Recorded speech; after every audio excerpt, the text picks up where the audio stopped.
बिस्मिल्लाहिर्रहमानिर्रहीम।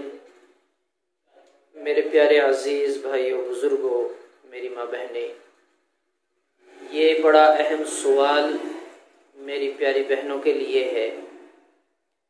आम तौर पर नमाज़ें पढ़ती तो हैं लेकिन मसअले का इल्म नहीं होता, इसलिए मसअले का इल्म होना ज़रूरी है। कहीं ऐसा ना हो कि हम नमाजें पढ़ते रहें और हमारी नमाज अदा ना हो। इस दौर में तकरीबन 80% मेरी माँ बहनें इस बीमारी में मुब्तला हैं जिसको लकोरिया बोलते हैं, कमर कटना बोलते हैं। बीमारी तो अपनी जगह है, लेकिन मुसलसल पानी का आना। अब नमाज का क्या हुक्म है? अगर कोई औरत इतनी ज्यादा बीमार है कि मुसलसल पानी आता है, तो अब नमाज कैसे अदा करे?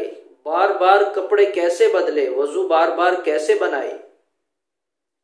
तो इसके लिए एक तो उज़्र है, माजूर माना जाएगा कि किसी को इतनी ज्यादा बीमारी है कि बराबर पानी आता रहता है, तो वो वजू उसी वक्त बनाए और कपड़ा बदल ले।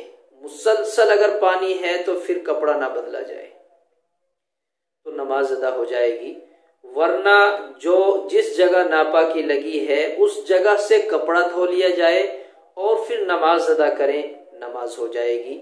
ये पानी नापाक होता है, लकोरिया का जो पानी होता है ये नापाक होता है और इससे नमाज नहीं होती। इसलिए हर मुमकिन कोशिश ये की जाए कि अगर बीमारी कम है तो कपड़े बदल कर वजू बनाकर नमाज अदा करें, और मुसलसल पानी आता रहता है तो फिर उसी वक्त वजू बना लें और नमाज अदा कर लें। यह उसके लिए काफी होगा, यह उस शख्स के लिए माजूरी समझी जाएगी। तो इस तरह हमें इन बातों का ख्याल रखना चाहिए। अगर हम इस तरह के मरीज हैं तो फिर मसले का इल्म हो, मसला जाने पहचाने और फिर उस पर हम अमल करें। आपके मसाइल और उनका शरई हुक्म क्या है, ये हमारी जिम्मेदारी होती है, हम समझ के और फिर उस अमल को करें।